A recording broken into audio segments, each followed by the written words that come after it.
everyone, and welcome to another episode of the Bleeding Metal podcast. My name is Pia, my pronouns are she, her, and as often, I'm accompanied by my dear co-host. Hello everyone, I'm Kiki, my pronouns are also she, her. Welcome to another episode. So good to be here again. And today we are talking to a very special guest about the Tuska Festival. And therefore we have the CEO. Please introduce yourself. Hey everybody, and both of you. I'm Eeka, the CEO of Tuska Festival. I think this is my 10th Tuska. Wow. My own anniversary. Congratulations. Including the COVID years or without the COVID years? That's discluding, so this is my 8th year. Oh my, there's no reason to party then. But as a CEO, it's been wonderful. 10 years. And before we talk about harder topics, I had an interview with you in, I think it was 2017. I asked you which band you would like to have on the festival, and you immediately said you want to book Tool. When will that happen? And they are playing this weekend or next week in Stockholm. They're getting closer. Yeah, but sometimes you need to have your own opinions, but then you need to have the company and the audience opinion also. And there's also some money involved when it comes to the bands. And obviously that's the puzzle that we need to figure out every year. Yeah, of course. Unfortunately, some bands are just way out of our budget. But that's how it is. But fingers crossed that it will happen one day. Yeah. But still huge fan though. Unfortunately, at this point, when we have only like a couple of weeks to the festival, it's really hard to go to see the Cool show myself. But both of you just mentioned a very interesting and important topic. We just went all together through our global pandemic and things were really difficult. We talked to you back then. We will link all of the episodes about and with Tuska in the description of this one. We talked to you about how difficult it was to go through the pandemic and not being able to put the festival together as usual. But you did the Tuska Utopia special streaming. How was your experience around that? How do you see it in retrospective? That was the only warm place during the pandemic because it was really cold, ugly years and you didn't succeed in any way. And everything was just like postponed, cancelled, and really frustrating. But then the Tuska Utopia, it was so cool to do that. Every now and then, me and our designer, Jenny, talk a few words about how it felt to do those. Because everybody, us, were really, obviously, so thrilled about it. But then all the crew who were laid off or something on their jobs, and suddenly they got this gig. All the technicians, everybody was so stoked about it. Yeah. And then the vans also. So our team was like 50 people. That's what I mean, the warm, because the feeling was something that we can do something together. On fire. I think the result, really good. We were still looking really proud what we did on those years. I think Apocalyptica just released some new songs from Tuska Utopia that we did with them. So yeah, it's still living its own life. Absolutely. For the listeners who don't know or don't remember, Tuska Utopia were a few live streamed concerts that were filmed. At least one of them were actually filmed on the premises of the festival, right? The idea was that since traveling was not allowed and concerts were not allowed on those days, so we thought to combine those two and did sort of a travel program with concert. Besides Helsinki, we went to different weird locations. Sami Albana was the host. He gave the audience some background of the place and some historical information about the locations, and then there was an interview with the band, and then we did the concert. And it was a really big production, like a TV program production. We have a movie truck and everything. It was a nice thing. That's amazing. Yeah. And so you brought the concerts and the travel to us, to our screens, when we were all in lockdown. But that's how those guys want to do things. Everything, discover something new, never lay down saying that this is bad, the pandemic, this sucks, and stuff like that. It sucked, but we did everything that we could to continue what we had going on and try to create something new. Now that we already have the heavy stuff on the plate, last year we had the situation that Wacken was shut down so that not all the people who had a ticket could go because they had problems with the flood or with heavy rain, so that the whole place was mud. And other festivals had the problem too, like the Metal Days in Slovenia. And since Helsinki is near the coast, do you have any trouble with floods or anything that could stand in the way of the festival? No, not flooding, but obviously serious heavy weather is always the risk for that. But I think safety is the key of everything that we do. It's just yesterday we had this online meeting with the Helsinki city and we were pointing out 4 main things to figure out when doing a bigger event. Safety for the audience, safety for everybody who works on there and live nearby. That's where everything starts from. Something that you cannot forecast beforehand is always the weather. But we are in urban area. We had tarmac. There's no flood. That's a smaller problem for us than comparing to the countryside festivals. And the Tuska fans are really tough. I remember last year the weather on Friday was great, and then on Saturday we had some rain, and the fans of Motionless in White especially just stood in the rain and still watched the gig. Yeah, exactly. And I can say that on our survey we had best numbers ever on satisfaction. 98% of the customers were satisfied, and still we had rain like 3 days. Yeah. So yeah, people have the Tuska mood for the weekend, and we do everything that we can deliver what people want and need. Yes, so be prepared for anything, but everything will be fine as well. Yeah, yeah. And I think communication is the key for everything. And Wacken did that really well. There was this ongoing reporting what's going on and why are they making the decisions and everything. And that's the key. And that's something that we want to continue on our side too, that we are always trying to be at least one step ahead and tell people what's going on and keep the communication and the dialogue with everybody all the time. People don't want to be surprised nowadays, not in good, especially in bad ways. That's one thing that Tuska is pretty known about, that we are really giving all the details and communications beforehand so people can prepare. True. Something that I don't think anybody saw coming was Bad Omens stepping down from the Tuska lineup, something that a lot of fans are really sad about, including myself.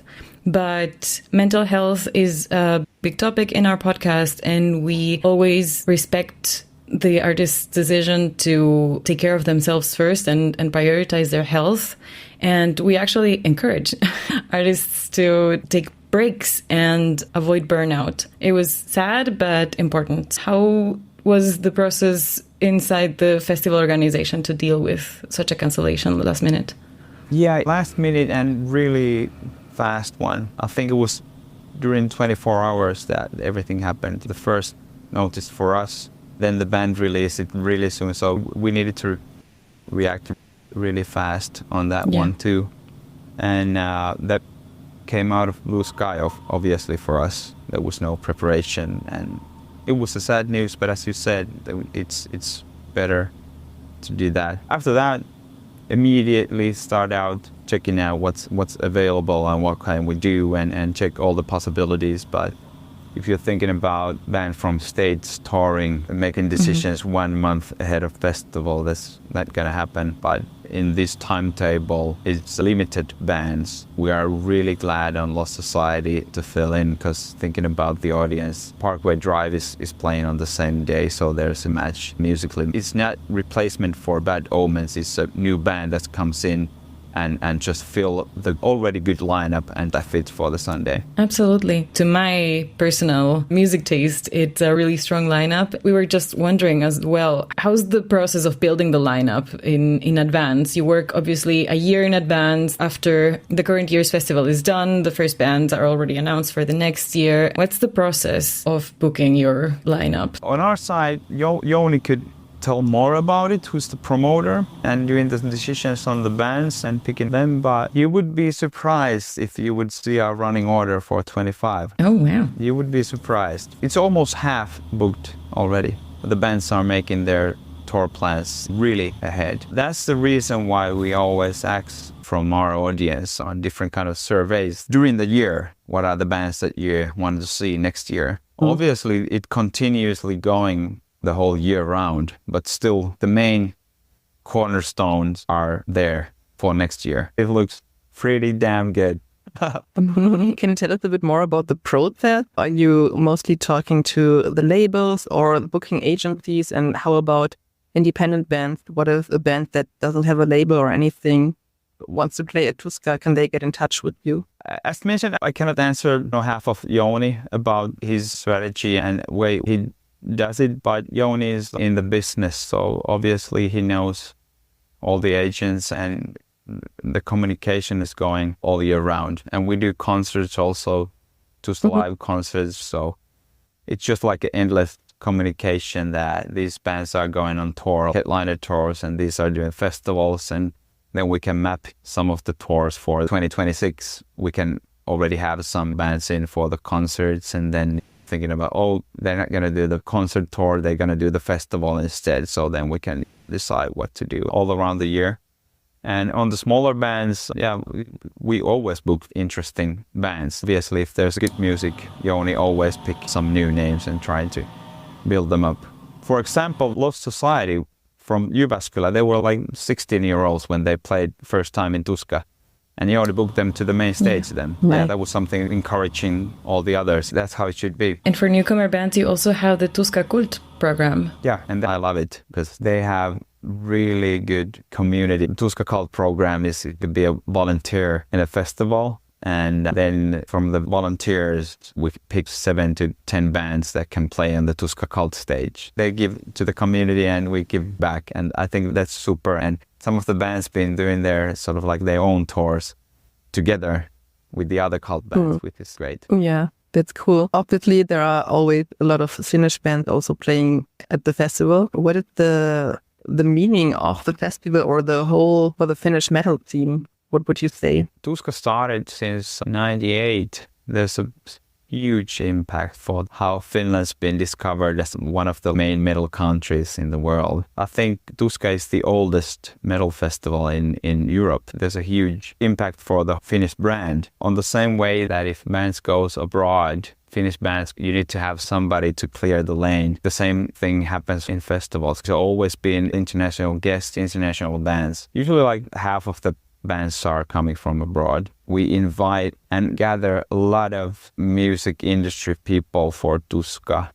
For example, from Japan, there are always delegates coming and they want to have Finnish bands to play in Tokyo and Osaka or in their festivals. They do Finnish Metal Day. And the bookers from other festivals, for example, from Wacken, the guys are coming to Tuska and they are picking bands from the festival all the time. So there is a lot happening on the scene also in the metal community. I just love it. When you go to the Tuska VIP area, there are a lot of metal bands that are not even playing there or they're just not touring at the moment, so they want to spend quality time there because they see their friends. And it's in the start of the summer, so it's really good for the industry people just to gather, have a couple of beers and check good bands and enjoy their life and doing decisions for the upcoming year. So a lot of band shopping, but also networking and supporting the community. Yeah. As you said, the musicians supporting the community from the inside, musicians supporting each other. That's really good. Something that we have always talked about and stood for here on the Bleeding Metal podcast is diversity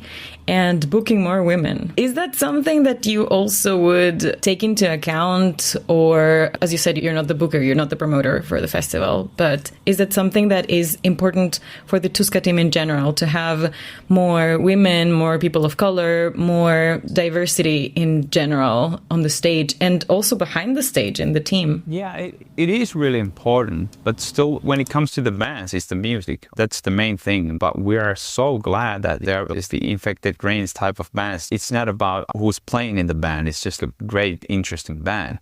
We are thrilled that the scene is getting bigger and wider all the time. But when it comes to the organization, I think we are even more females in the organization than men. in here, and that's something that we don't even think about. It just happened, and I'm really glad that the movement is like that. Every now and then I just like to take a step back, and if I need to pick out somebody for the organization or making some decisions, and a few times I've been taking like step back and thinking about, this is my short list and this is 5 women. Sometimes I need to do the opposite and say we need to have at least a few men on the table too. But yeah, it seems that the music industry is pretty 50-50, and that's great. The situation is getting better all the time. But obviously the music is the thing that we focus when it comes to the bands. But we love that the variation is getting better. Yeah. The Tuska audience is a 60-40 at the moment. It's a trend that is getting closer to 50-50 all the time. So I think hopefully we will end up near 50-50 on the audience and on the stage. We have like 100 people working. But if we take all the bars and stuff, I think it's something around 50-50 at the moment. That is good to hear. And you just mentioned Infected Rain, and I think it is time to do the next announcement, because when this episode airs, it will be all published on the internet already. The big announcement that for the 2nd consecutive year, there's going to be a Tuska Forum by Bleeding Metal. I'm going to be hosting interviews and sessions on the festival premises. We're going to have guests from bands. For example, Lina from Infected Rain will be talking to us about artistic autonomy.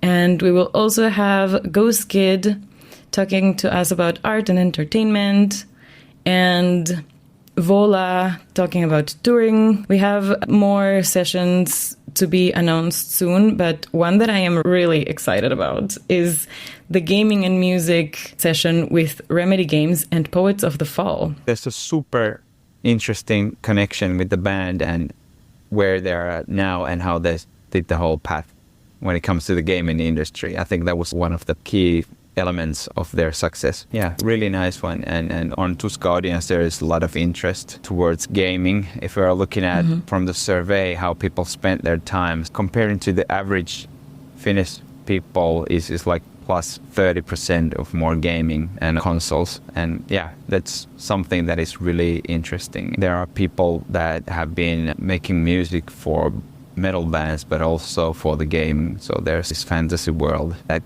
connects those two. Really nice to have you doing the interviews and the hosting. We are really glad and honored that you're doing it. Thank you. Already beforehand. Oh, thank you so much. It's been a pleasure and an honor for me to be organizing the Tuska Forum last year and this year again. So I'm super excited. It's all coming together already. It's all being announced and we're going to have a lot of fun. Everyone who is going to Tuska in Helsinki this month, you should absolutely swing by Solmusali for the Tuska Forum by Bleeding Metal. Attend one of our sessions. They're going to be super cool. We always have a Q&A at the end so you can participate and ask your favorite artists all your burning questions. And especially in the session that I was talking about with Remedy Games and Poets of the Fall, I want to know how the gaming industry and the music industry have potential growth opportunities for each other, how we can keep the music alive through games as well, because it's always said streaming is killing music and AI is killing music, but there are also technologies that can help musicians and bands. That is also the overarching theme of the whole forum. We're talking about business, about how to be successful nowadays as an artist, what can benefit newcomer bands or smaller bands as well, to learn from people who are doing it, who are living the dream. It's going to be a really interesting one. Good pitch about the Tuska Forum. That's exactly what it's all about. We started out 5 or 6 events ago and give it a small dip on it, but now Bleeding Metal came really deep on it and get new layers on the whole thing. You mentioned earlier about the mental health on the business is something that need to be said aloud. And the last one with Sami Albana, for example, it was something that need to be said. Yes. And that's great. It was really nice. And I remember even after the forum, even later, as you were saying, the bands after their performances, or if they're not performing, you can sometimes see them in the VIP area. And I saw Sami again the next day, and he was still very touched and very grateful for the conversation that we had. That was really beautiful to see. And the forum is only one part of all of the different amazing activities that are also part of Tuska. There is the expo, and you can even go to the sauna. Of course, we are in Finland. Yeah. Yeah, and the expo is like a small festival inside the festival. There are booths, there are witches, this witch forum that had gathered, I think, 20 booths just for their members. So there's witchcraft on there. But then there is a sideshow going on all day. There's this suspension going on if they had the meat hooks on your back and lift you on the air. So there's like a small festival, small circus in Kattilahalli for 3 days. Yeah, that's something that is just developing organically. That's something that I also like in Tuska, that first year you try something out. It's sort of like this laboratory that you have some and you have the results then, and you can see, was this the good direction, and then you can go bigger or quit it. Yeah. And how Tuska audience behave is that on the first day, if we invent something new, they're just like, what the hell is this? And then after a couple of hours or on Saturday, they're just like, yeah, we're in, this is our thing. And so it's great. We always get the feedback from the audience, which is our key to develop the festival, is all the questionnaires that people answer, because they know that with their response, we are making the next moves. And that's great. But one thing that I hate on the festival is that you have 3 days in a year that you can try that out. And if you want to change something, you want to explore something, you want to try something new, you get the results just like once in a year. And that's really pain in the ass. Sometimes you see that this is something that is happening in 3 years' time, but it's not going to happen in just 1 year, because you need to gather the results and continue from there. For example, I've been 18 years of my life, I've been working in the club as a program manager there. And you can see the results every day. You can see the audience, and you can change small things. Let's change the bar a bit like this and tilt the cloakroom like this, and let's try this new QR code things or something. You get the results every day, right? At least like every second day. It's continuously improving, changing. But festival is a bit slower. But yeah, it comes with a package. And that is what we wanted to end our conversation with, asking you about more of the challenges and difficulties, or the improvements that you want to do in the coming years, even maybe other activities, the expo, the fine dining, the things that Tuska offers. What are you working on? A lot of our time is been focusing on the venue, because there's been like black clouds on Suvilahti area. We had analyzed that when we moved to Suvilahti, it took 7 years to get back on track, because Tuska used to be in Kaisaniemi. After a couple of years, it was struggling with the new venue and building up everything again. The venue is part of the brand. It's one of the headliners. It's basically the venue in the festival. Then when we moved, it was starting over the whole brand, the whole concept, new area. And Suvilahti was like a really new place in Helsinki. It wasn't how it is now. And then get the back on track, attendance-wise, and the customer satisfaction getting back on it track. So it took 7 years. And now 99% of our customers, and the surveys, 99% of the customers said that Suvilahti is the place to be with Tuska. That took 7 years to get to that point. Yeah. So we do everything that we can still stay at Suvilahti. We're still going to be 25 in Suvilahti. No worries. But for the 26, we are already figuring out what's happening then. And obviously, there's also a chance to change everything if we needed to change from Suvilahti. That's something that is being on the table at the moment quite a lot, figuring out and see what are the options and what if type of thing. But I think that's really interesting. And that's after the venue is decided or confirmed to be the same, then it's much easier to continue from the service path. But from my perspective, as my job is one thing that I've been focusing the past year much is on our organization, on our engine. That the same mental health, everything, the same thing with the bands is same thing with the organization. Of course. And that's been after pandemic, it's a different kind of world that people work in. So we've been focusing on the organization a lot and finding the best crew, the best people, but also making sure that they are feeling well. So we are not forgetting the audience or the bands, no worry, but our big focus has been on the organization. That's really good news. I was just about to ask you that. You read my mind. Yeah, but that's also important. It's not just like Happy Joy Festival party. It's a proper job, and people have their own lives and they need to feel well so that they can say after the festival, this was the best festival that I've done. And it is a lot of work, hectic work and stressful.